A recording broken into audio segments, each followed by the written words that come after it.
building, makikita niyo po yung physical store po kung saan matitikman niyo po lahat po ng produkto na ino-offer po ni company. And meron din po kami sa mga branch, located naman po sa Centro Albay, Legazpi City, Albay. Kaka-open lang po niya last September 2025. Kung may mga relatives po kayo and friends na located po sa nasabing branch, pwede niyo po kami i-refer kung interested po sila sa franchising business.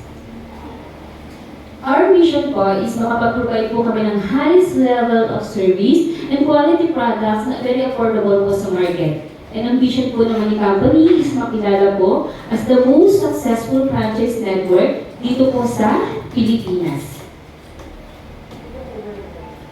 Si MLS and Franchising Solution Corporation po ay established last September 12, 2022. So going 4 years na po si company. At sa maikling panahon po na yun, marami na po kami nabigyan ng pagkakataon na makapag-start po ng negosyo. Meron na po kami 2,969 franchisees, 97 city distributors, and 27 provincial distributors. At patuloy po yan natadagdagan since ang aming po team ay patuloy na umiikot po sa iba't ibang parte po ng ating bansa.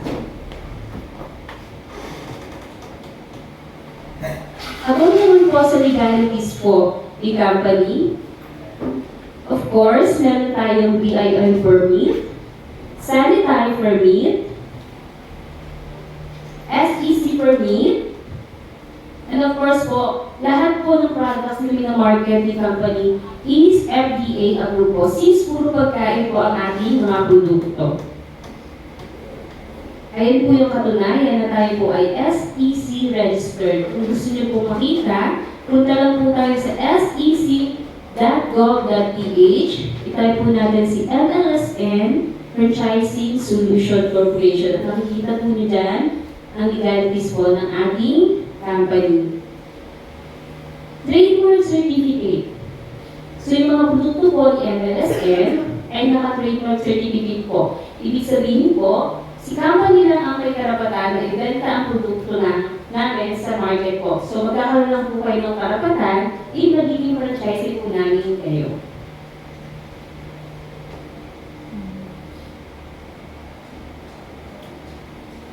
Lahat po ba dito may idea po about franchising? Meron naman po. So ito ma'am, franchising po, just to give you an idea po, ang franchising po is ito po yung binibili po natin na karapatan sa company na gamitin po yung name and products po and buong system po ng business. At ang advantage po ni franchising, halimbawa po, nagising kayo isang umaga gusto nyo magnegosyo. So, mapasok sa utak natin yung mga negative muna. Saan tayo kukuha ng supplier? Saan tayo kukuha ng mga equipment na gagamitin natin para makapag-operate si business?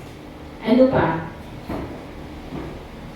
Kailangan natin pag-aralan yung buong sistema kung paano natin patatangkuhin at paano tayo kikita sa gusto natin na business na itayo. And lastly, syempre, iisipin mo gaano katagal o kabilis pa makikilala sa market yung produkto na ibinibenta natin. At ang advantage ni franchising, para ka naka one-stop shop. Bakit?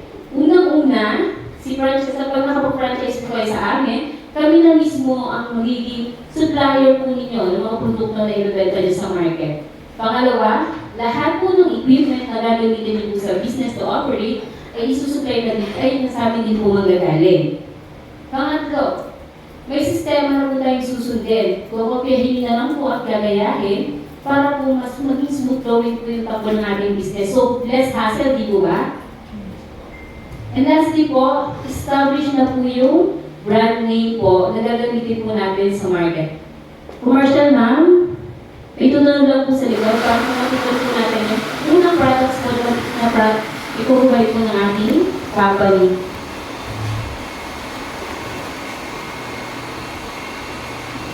Ano po ba yung advantage po ni MLSN franchising? Kay MLSN po, pwede tayong kumita ng 30 to 100% profit margin. Yung products po natin, quality and affordable. So, kayang-kaya po bilhin ng masa. Wala tayong target market since Pwede ito sa bata hanggang sa matanda. Good services, of course, our friendly stock, and competitive products. Pwede tayo makipagsabayan sa mga kilalang produkto dito sa Pilipinas.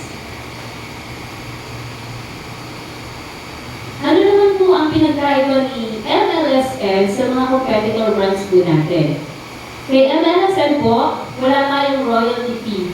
So lahat ng kikitain mo, sa iyo lang mapupunta. Hindi nahahati si company, wala kang ibibigay na 30% o 50% ng kita mo. Solo mo lahat ng kikitain mo. Wala din kami monthly fee. Walang hidden charges. Of course, maganda sa